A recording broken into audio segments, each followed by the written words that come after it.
Welcome in. We expect to see the peak of this week's heat hit us today, and it will be dangerously hot out there, so be careful. Thanks for joining us. I'm Sam Shocker, and we're going to get to the heat in just a minute, but first, a coroner in Colorado is under investigation after decaying bodies were found in his funeral home. Pueblo County's coroner Brian Cotter has run the Davis mortuary for years, but according to state records, the funeral home was due for an inspection yesterday, and inspectors reported smelling a, quote, strong odor of decomposition right away.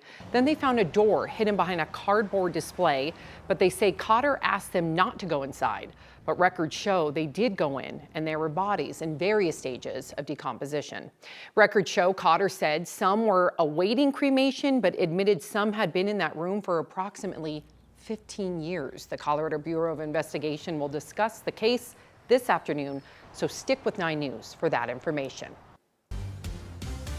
All right, let's talk about that heat. Keely Chalmers with our 9 News Weather Impact team is here. Keely, do we still have a chance to break a heat record today? What's going on? Hey, we got a chance. We're going to get close. We have one more day, really one more afternoon and evening to talk about the heat, because big changes in store for us tomorrow as we have a cold front moving through tomorrow morning. But today it's all about the sunshine, dry conditions, and yes, the heat. As we take a live look out over Akron, we've got just a few clouds in the picture right now. Temperatures already in the mid to upper 80s across the metro area, and we are going to be just warming up from here on out into the afternoon. The forecast today, 98 degrees. That is our forecast high. The record is 99, so very close to record heat. That record set back in 2023. So again, we've got lots of sunshine helping to warm us up. We're going to be in the mid 90s by 2, upper 90s, reaching our high right around 98 degrees by 4 o'clock, staying at 98 by 5,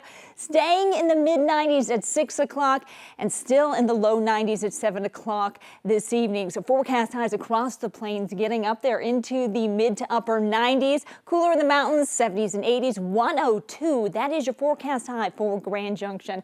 Hot and dry this afternoon. Cold front, though, moves through tomorrow, and we are in store for some cool and stormy weather this weekend and next week. We'll talk about just how cool coming up in your full forecast in just a bit. Keely, thank you. More than 24 Denver public schools still do not have air conditioning, so the district was forced to close some schools today, while some others will release students early. DPS will be installing air conditioning in 27 schools starting next summer. The Colorado special session to rebalance the state budget is now underway. Democratic leaders returned to the Capitol this morning with ideas on how to fill the nearly $800 million budget hole, but it's still going to be a tough job. 9 News reporter Jennifer Meckles breaks down their efforts. So back in April this year, state lawmakers here in Colorado passed a budget that would take effect in July. They had their revenue and they had their expenses even. And then in July, something else happened in Washington, D.C. The Republican-led Congress made tax policy changes. President Trump signed those into law, and that's going to ultimately drop the amount of revenue coming into our state. So now the state's got to figure out what to do with less revenue. Is it going to be cutting expenses? Is it going to be finding more revenue? Is it going to be turning to the piggy bank? That's what this special session is all about, figuring out a plan.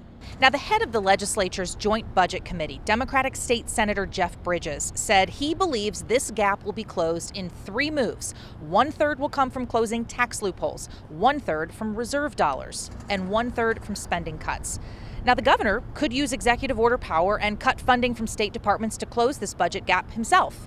But he's not doing that. Right, the legislature will get the final say on this, which is why we are modifying the law to make sure that the governor is working with us when those cuts are made, to make sure there's not whiplash between the decisions that are made here and what it is the legislature ultimately says those cuts ought to be. I'd say on top of that, it's important to know that existing law already gives the governor all the authority in the world to say, we don't have enough money, I'm cutting these things, through executive order and no consultation with the legislature. So the bill that we are running actually increases the role of the legislature in a process where we have to cut a lot of money outside of a session. Politics always matter in these situations, right? Democrats have all the votes to do what they want. They don't need to get a single Republican on board. So we'll be watching to see what happens next here as the special session gets started. Reporting in Denver, Jennifer Meckles, 9 News. Jennifer, thank you. The city of Denver's 169 layoffs have hit two departments the hardest. Not only are jobs now cut, but 650 open positions will not be filled. The largest percentage of layoffs went to the Office of Children's Affairs, while the Department of Transportation saw the most workers laid off. But no matter who gets cut, it doesn't make it any less painful for the people losing their jobs. Absolutely. I loved it. I mean, I never called it a job, right? You know, if I call it a job is like just over broke. For me, it was a passion, it was a career. I was planning on just, I don't know, getting old, putting my feet up over there in the patio and chilling. Mayor Johnston says they chose the layoffs because, quote, instead of trying to do more and more with less, let's do less and do it better. Two major health insurance companies will stop offering plans on the individual market at the beginning of the year. The state's insurance division says this decision from Anthem and Rocky Mountain Health could affect nearly 100,000 Coloradans. This is about a third of the people in our state enrolled in individual market plans. President Trump, or Donald Trump, will no longer have to pay the massive civil fraud fine he received when he and the Trump Organization were found liable for undervaluing properties and exaggerating his wealth. A 5-judge appellate court panel just threw out the judgment Trump was going to have to pay more than $515 million before this ruling. It comes just 7 months after he returned to the White House. An Adams County deputy fired a shot at a man who ran from a traffic stop last night, but now they don't know where he is. The sheriff's office says it looked like the suspect was reaching for a gun before the deputy fired. 9 News reporter Courtney Yoon has more. The Adams County Sheriff's Office tells us that this all started as a traffic stop, then a deputy fired one shot and a chase began. The scene is clear now, but last night the intersection behind me here was closed down. Now, the Sheriff's Office first posted about this incident around 10:30 last night. Officials say a deputy tried to pull over a motorcyclist without a license plate. The rider didn't stop and ditched the bike. When the deputy got out to give commands, the suspect turned to reach for what the deputy thought was a gun in their waistband. That's when the deputy fired one shot, but the suspect kept running.